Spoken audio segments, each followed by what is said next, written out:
影继续要来看这位为越南来台湾发展的艺人海伦青桃。最近这几年来，负面的新闻不断，才拄拄互指控，甲伊的男朋友黄景如利用 App 领钱诈骗。即摆阁有民众来压料，讲因两个人成立着文创公司，发展3D 列印的技术，做红仔推广加盟，刚收40万的加盟金了后，无提供机器，还阁互总公司来抽成，真无合理。这个黄景如是出面来驳回，讲是有同行恶意甲我恶。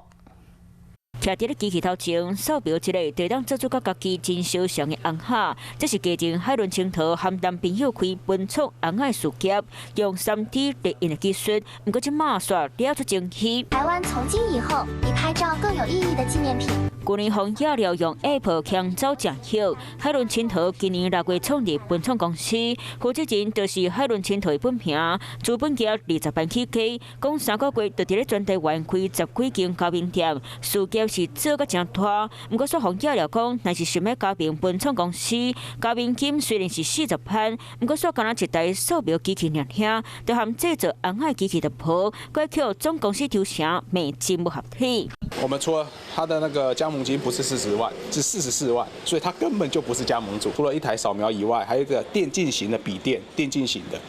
好，然后还有一部手机，是教人家怎么做网络行销的手机，还有一整部的手机哦。然后还有很多的上课，还有培训。公司的创办人黄景如出面发文讲，认为是做工头挑工要甲我学，若先怎交评无甲做红仔机器。黄景如讲，机器的成本悬，无逐间分店拢付，全部分店扫完资料，拢爱送去总公司印。Hello， 大家好，现在桃子来开箱。伫咧网络顶翕名牌精品，个洗名车，为海伦青桃的社群媒体，会当看出伊的生活过甲袂歹。原本就是创立文创公司，会当重新开始，所以因为家庭的问题，搁一摆惹出争议。Hello， 我是雷亚，想要抢先掌握最及时的新闻资讯吗？赶快订阅、按赞、开启小铃铛，锁定华视新闻 YouTube 频道。